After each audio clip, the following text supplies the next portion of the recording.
Assalamualaikum warahmatullahi wabarakatuh. Kembali lagi bersama saya Mas Andi Telur, teman-teman. Kali ini Mas Andi akan membahas tentang belajar bersama lah ya teman-teman ya. Manfaat dari cangkang bekicot. Cangkang bekicot ini ya teman-teman. Keong bekicot untuk ayam ini sangat bagus untuk ayam kita, tapi kita harus olah dulu ya teman-teman. Baik, sebelum memulai videonya, alangkah baiknya teman-teman bantu like, komen, dan subscribe. Yang belum subscribe silahkan di subscribe untuk kemajuan channelnya Mas Andi. Oke, langsung aja kita bahas ya teman-teman. Oke teman-teman, langsung aja kita bahas tentang manfaat dari cangkang bekicot ya teman-teman. Keong bekicot, maaf agak belibet. Keong bekicot ini sangat bagus untuk pakan ayam kita, khususnya ayam bangkok ini sangat bagus karena untuk daya tahan tubuhnya dan bagus untuk tulang-tulangannya ya teman-teman. Untuk kalau untuk ayam bangkok ini, buat ayam kampung sih sebenarnya juga bagus. Ini Mas Andi ngambil yang sudah diambil dagingnya ya teman-teman. Jadi ini cuman tinggal cangkangnya aja. Sebenarnya manfaat dari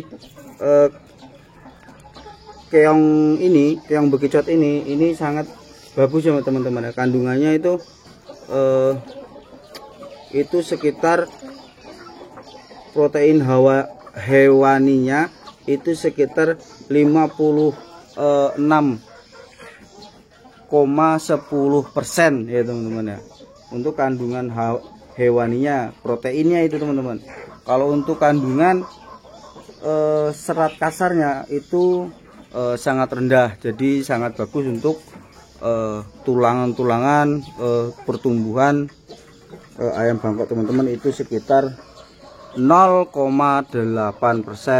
Kalau misalkan teman-teman ragu, silakan cross check di Mbah Google. Ini sudah Mas Andi tanyakan kepada teman-teman Mas Andi yang mereka yang punya peternakan ayam bangkok, dan itu emang bener kalau untuk cangkang bekicot itu sangat bagus. Dan apalagi dagingnya juga bagus ya teman-teman. Bahkan daging bekicot itu secara tidak langsung itu sangat membantu mengobati penyakit seperti penyakit kuning, penyakit kulit. Itu banyak yang mencari daging dari bekicot ini. Bahkan ada juga yang dibuat seperti sate bekicot ya teman-teman ya. Keong sate bekicot ini, dan ini pertumbuhannya teman-teman, kalau misalkan teman-teman ada di daerah ya perkampungan, itu ini bekicot ini lebih banyak di bawah-bawah pohon pisang. Itu banyak kalau mau teman-teman nyari keong bekicot itu banyak bagus. Teman-teman kalau misalkan di rumah itu banyak pohon pisang, coba langsung cross check keong bekicotnya ada apa tidak. Kalau misalkan ada ya diolah aja teman-teman. Jadi kalau misalkan keong bekicot itu boleh diolah dengan dagingnya, boleh juga dikeluarkan dagingnya, terus cangkangnya itu kita ambil. Maksudnya cangkang kita ambil, jadi tidak serta-merta seperti ini ya teman-teman ya.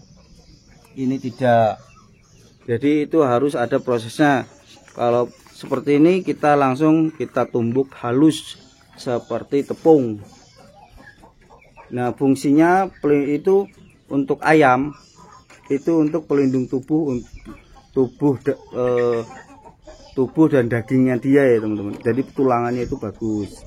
Untuk komposisi daging bekicot itu kalau untuk dagingnya aja ya teman-teman, daging bekicot itu mengandung banyak air, protein, lemak, kalsium, fosfor, serat kasar. Itu kandungan dari bekicot itu banyak banget. Makanya dari lendirnya pun itu banyak juga mengandung protein ya teman-teman ya. Itu pokoknya bagus buat unggas. Khususnya ya kalau enceng gondok itu kan bagus buat ayam juga, tapi lebih ke spesifiknya ke peternakan seperti entok dan bebek. Tapi kalau misalkan yang enceng gondok yang tipe kayak daun-daun biasa yang ngambang itu teman-teman, itu bagus juga untuk ayam kampung dan ayam bangkok. Kalau untuk protein-proteinnya itu teman-teman, perlu teman-teman ketahui, ini kalau untuk kandungan airnya itu sekitar 7,5%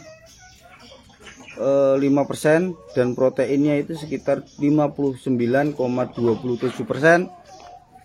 Lemaknya itu kurang lebih 3,60% dan kalsiumnya itu sekitar 6,40% dan fosfor 0,8%, dan yang terakhir serat kasarnya ini banyak terkandung 2,47%. Jadi dari semua yang Mas Andi ketahui ini, silahkan teman-teman di cross check di Mbah Google atau tanya-tanyakan ke peternak-peternak ayam di sekitar tempat teman-teman ya teman. Jadi cara pengolahannya itu di blender atau dihaluskan dengan tumbukan seperti kayak tumbukan kacang itulah. Nah itu bisa. Nah itu langsung nanti dicampurkan ke pur dan dedak atau bekatul.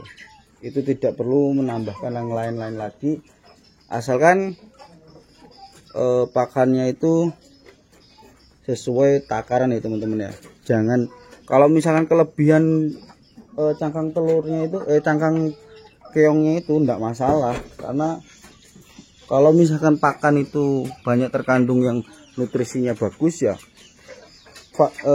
enggak masalah sih, santai-santai aja ya teman-teman. Tapi kalau misalkan banyak terkandung makanan yang agak banyak efek sampingnya, itu ya harus difermentasi seperti singkong, daun singkong itu jangan keseringan, dan daun kangkung itu jangan keseringan.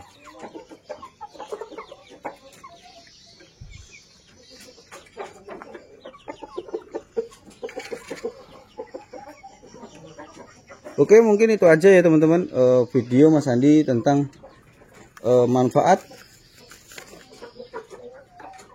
manfaat dari keong bekicot untuk ayam, khususnya ayam bangkok dan ayam kampung, karena bagus untuk pertumbuhan tulang-tulang mereka biar tambah keras.